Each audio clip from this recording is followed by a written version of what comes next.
Le Petit Bouquineur présente une histoire écrite par Iris Etty.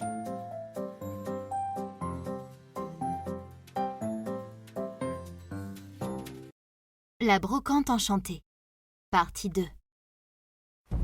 Fiona était paniquée. Elle se mit à chercher une solution. Il fallait qu'elle trouve un moyen de faire disparaître la licorne, le dragon et les reines du Père Noël. Elle avait déclenché un véritable capharnaüm. Soudain, elle eut une illumination. « La marchande !» pensa-t-elle. « C'est elle qui m'a donné le carnet. Elle devait certainement être au courant de ses pouvoirs. » La petite fille courut les allées en quête de la fameuse marchande. Mais la vieille dame restait introuvable. Peut-être avait-elle quitté la brocante ? Alors que Fiona perdait espoir, elle aperçut une petite vieille qui quittait la brocante, un balai à la main. Elle portait un chapeau pointu et était couverte d'un manteau violet. Fiona courut à sa rencontre. « Et vous, madame, arrêtez-vous! Retournez-vous! C'est bien vous qui m'avez donné le carnet ?»« Désolée, ma petite, faut que j'y aille !» Pendant une fraction de seconde, la vieille dame se retourna et Fiona put voir son visage. C'était bien la marchande qu'elle recherchait. « Vous m'avez donné ce carnet. Vous saviez qu'il était magique.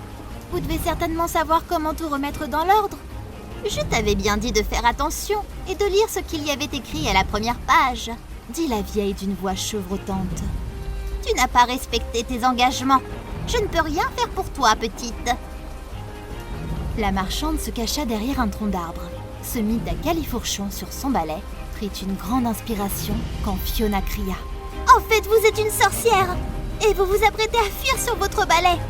Si vous ne m'aidez pas à tout remettre dans l'ordre, je serai obligée de révéler votre secret à tout le monde. » La sorcière démasquée s'arrêta net et considéra Fiona d'un air grave.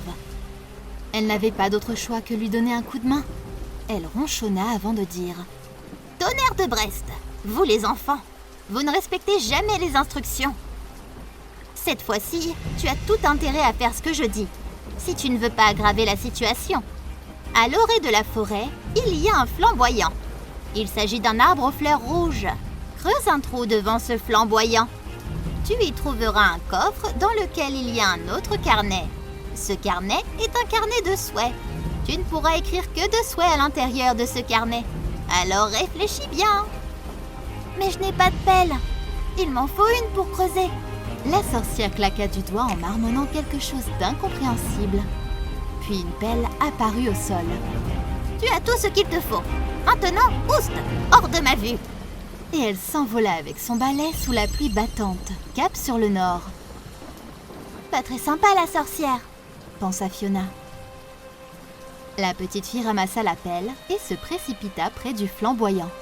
Il pleuvait des cordes et le sol était très boueux. Une fois l'arbre majestueux, Fiona s'exécuta. À peine 5 pelletées plus tard, elle tomba sur le coffre et s'empara du carnet. Il était recouvert d'un cuir violacé sur lequel était écrit en lettres d'or « Carnet de souhaits de Gertrude ». C'était certainement le prénom de la sorcière. « Bon, qu'est-ce que je peux bien écrire à l'intérieur ?» se demanda Fiona. Elle prit le stylo-plume qui se trouvait dans le coffre et écrivit « Je veux que le mauvais temps disparaisse. » Tout à coup, les rayons du soleil apparurent, faisant disparaître le temps orageux. « Génial, ça fonctionne !» s'enthousiasma Fiona. La petite fille continua en écrivant « Je veux que les reines et les dragons retournent d'où ils viennent. » En un instant, les créatures s'envolèrent dans un nuage de fumée. Les personnes qui étaient venues à la brocante furent stupéfaites. Une armée de journalistes arrivés sur place quelques minutes plus tôt avait filmé la scène et le tout était rediffusé en direct à la télévision. Cachée derrière le tronc du flamboyant, Fiona observait et réalisait ce qu'il venait de se passer. Soudain, elle fut prise de panique. Elle avait oublié de faire disparaître la licorne, mais elle avait déjà utilisé 2 souhaits. « Mais où est passée cette licorne ?» s'indigna la petite fille. En effet, il n'y avait aucune licorne à l'horizon. Fiona sentit un souffle par-dessus son épaule. Elle se retourna et découvrit la créature à la queue rose derrière elle. Que faire ? Je ne peux l'abandonner ici. Ce serait dangereux pour elle. Je crois bien que ma seule solution est de l'emmener dans un zoo de la ville voisine. Après tout, Les zoos sont faits pour accueillir les animaux. C'est ainsi que la petite Fiona se retrouva à travers la campagne, à dos de licorne, en direction du zoo de la ville voisine. Clique sur le lien en description afin d'être informé de la sortie de la prochaine histoire. Si vous avez aimé cette histoire, n'hésitez pas à commenter et à nous laisser 5 étoiles sur Apple Podcast.